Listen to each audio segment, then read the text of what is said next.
বিশ্বাসে মিলায় বস্তু। এক গোয়ালিনী ছিল, সে প্রতিদিন এক সাধুর আশ্রমে দুধ দিত।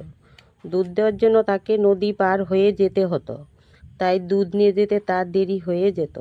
সাধু তাকে বলল, তোমার দুধ নিয়ে আসতে এত দেরি কেন হয়?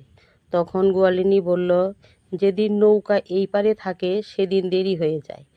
সাধু তখন বলল, তুমি কৃষ্ণ নাম করতে করতে নদী দিয়ে হেঁটেই পার হতে পারবে। গোয়ালিনী পরের দিন কৃষ্ণ নাম করতে করতে হেঁটেই নদী পার হয়ে গেল। সাধু তখন তাকে বলল, আজকে এত তাড়াতাড়ি আসলে যে? গোয়ালিনী বলল, আপনিই তো আমাকে মন্ত্র শিখিয়ে দিয়েছিলেন, সেই মন্ত্র জপ করতে করতে নদী পার হয়ে আসলাম। সাধু তখন মনে মনে ভাবল, আমি উপহাস করে বলেছিলাম, কি করে এটা সম্ভব?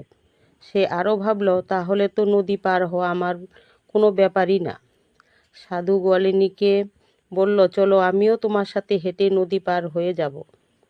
কিন্তু সাধু হেঁটে নদী পার হতে পারল না। কথায় বলে না, বিশ্বাসে মিলায় বস্তু, তর্কে বহুদূর।